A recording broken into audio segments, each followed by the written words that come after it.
অনেক দিন থেকেই অপেক্ষা করছিলাম কবে এই কিউট কফির কাচের জারটা খালি হবে।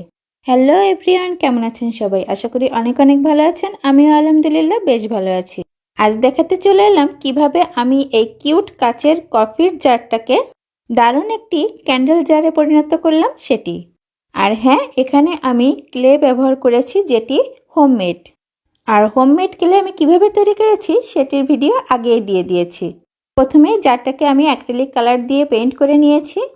আর ক্লে দিয়ে যে কাঠগুলা পাতাসহ জারের বেসটা তৈরি করে রেখেছিলাম সেগুলিও পেইন্ট করে আঠা দিয়ে সেট করে নিচ্ছি।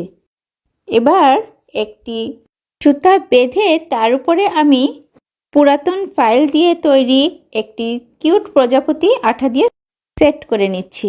ব্যাস, সহজেই তৈরি হয়ে গেল আমার চমৎকার কিউট ক্যান্ডেল জার। আমি এখানে উপরে একটি ক্যান্ডেল রেখে দিয়েছি জারের, তবে আপনারা চাইলে সম্পূর্ণ জার ভরে সেট করতে পারেন। কেমন হলো, আপনাদের কাছে কেমন লাগলো অবশ্যই জানাবেন। অনেক অনেক ভালো থাকবেন সবাই, আর আমার প্রতি অনেক অনেক দোয়া রাখবেন। আল্লাহ হাফেজ।